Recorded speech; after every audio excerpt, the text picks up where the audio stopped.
So my sister asked me to help her learn how to make sourdough bread, and I was going to video it for her and show her, and I was like, you know what, I should just make a video for everyone in case you're a beginner and you want to learn how to make sourdough, because it's not near as complicated as people make it seem or sound.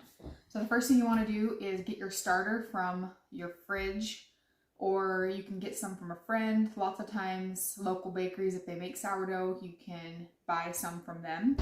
And it's going to look pretty peaked. I haven't used mine in a good 2 months. I don't normally go that long in between using it, but so it's going to look pretty sad and lonely and all the things. So you're going to get this. So your cold fridge starter, you're going to want to take a 1/2 cup of the starter and put it in a glass jar like this, or a mason jar with a wide top, just whatever works best. And this is a 1/2 cup, by the way, for me, so I didn't measure it out, but you might want to. And you're going to do 1 cup of white organic flour.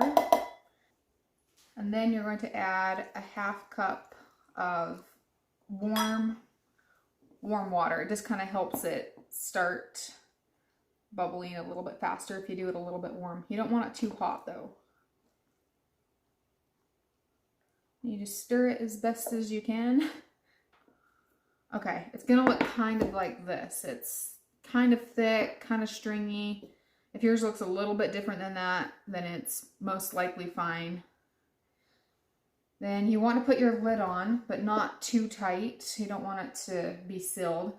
And then wherever your mixture ends, you want to kind of put your rubber band up to the dough so that when it starts rising, you can see how far it's risen. And then next, you want to just put it in a warm spot and just let it start doing its thing. It'll probably take, with it being wintertime, it'll probably take like 8 hours for it to get to where it's ready to make bread. But it all depends on how warm or cold your house is. Sometimes it'll take 4 hours in the summertime when it's really hot inside, or it can take 8 hours. I've had it even take longer than that. So you just kind of watch it, and as soon as it's risen double its size from the rubber band and there's lots of bubbles, that means it's ready to start making bread with. Okay, so we are back. It's been about 12 hours. It took way longer than it normally does. I think because I hadn't made bread with it for so long, it was extra cold. So it took a bit longer for it to become active. But now it's about half its size. It's doubled about half its size, and see these bubbles? This means that it's really active and it's a happy starter. So this is perfect for making your bread with. So the first thing you're going to do is get your scale and make sure once you put your bowl on there, you're going to recenter it so it says 0. Then you're going to put in 50 grams. Oh, gotta make sure this says grams, not ounces. All right, now you're going to put in 50 grams of starter. You're going to add 350 grams of warm water. So altogether with the starter, it'll come up to 400. Now we're going to do 500 grams of white flour, which altogether with your water and starter comes to 900 grams. And of course, this is the time that I don't have a measuring cup that's clean, and they're all in my sink, dirty. All right, 900 grams. It's a little bit much. And then you do 10 grams of salt. I like to do Himalayan salt. Honestly, I just do a big hefty sprinkle of this, but you can measure out 10 grams if you want.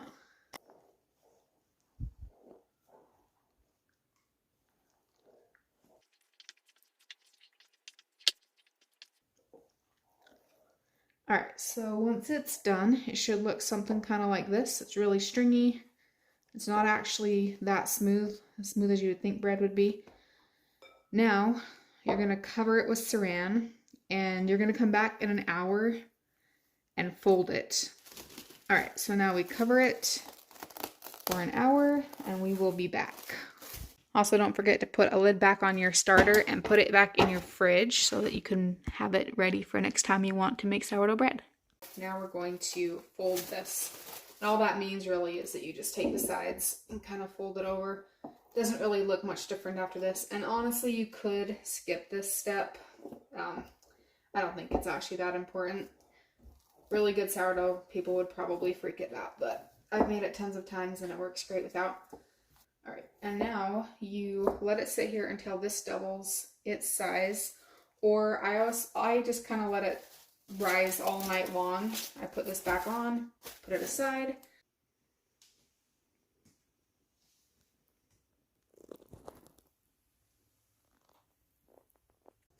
It is morning time. Well, actually way after, a little bit after morning, because my house was really cold, so it took quite a while for it to rise.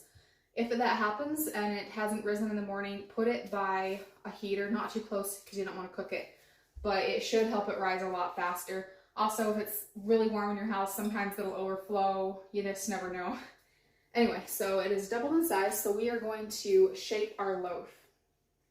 All right, so for shaping, you're going to want to get some flour, sprinkle it on your countertop so it doesn't stick.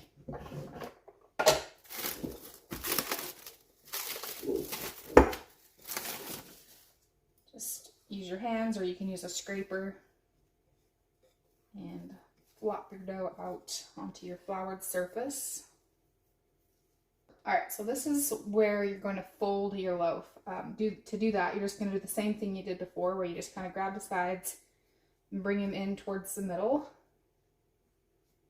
Do that a couple times. This is going to create a lot of bubbles inside of your loaf, which you want because it gives it that airy look. When you cut into your loaf and it has all those little holes, this is kind of what's helping create that. All right, so once you've done that a few times, you're going to kind of roll it, fold it, have it sit in a circle. All right, now you're going to put your saran over it again, and you're going to leave it sitting here for another hour, and then you're going to come back and refold it and do it all again. It has been about an hour, so you want to remember to turn on your oven to 450 degrees, and then you're going to fold it again just like before. All right, so this is the final fold of the bread. You're just going to take it and fold over the sides one more time.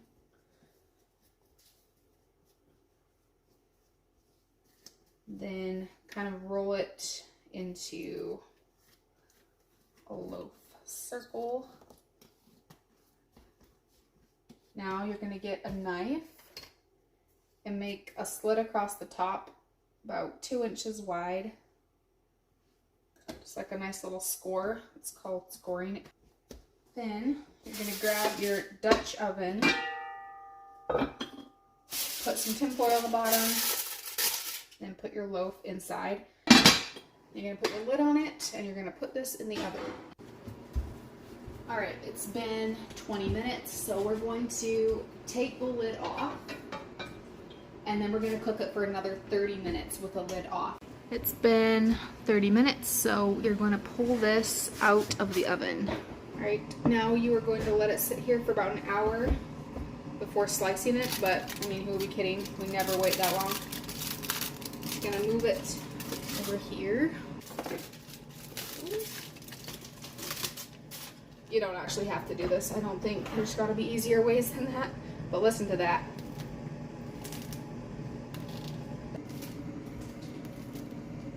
Signs of a really good loaf. Ouch, that's still really hot. Obviously there's lots of tips and tricks and different ways to make sourdough, and I'm sure that there's way more advanced ways, and I know a few tips that are more advanced, but for this video I was just trying to do something as simple as possible.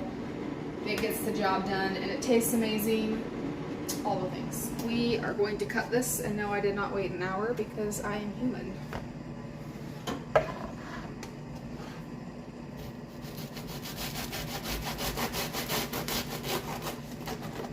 A better knife. See this? Ooh. I actually should have probably waited a little bit longer, because that's kind of what happens if you cut it when it's too hot. It gets kind of squished, but these nice little holes. That means it's nice and airy. Yeah, it looks like a good, fun loaf. It's so good. And now you know how to make it yourself. And I wish you happy baking.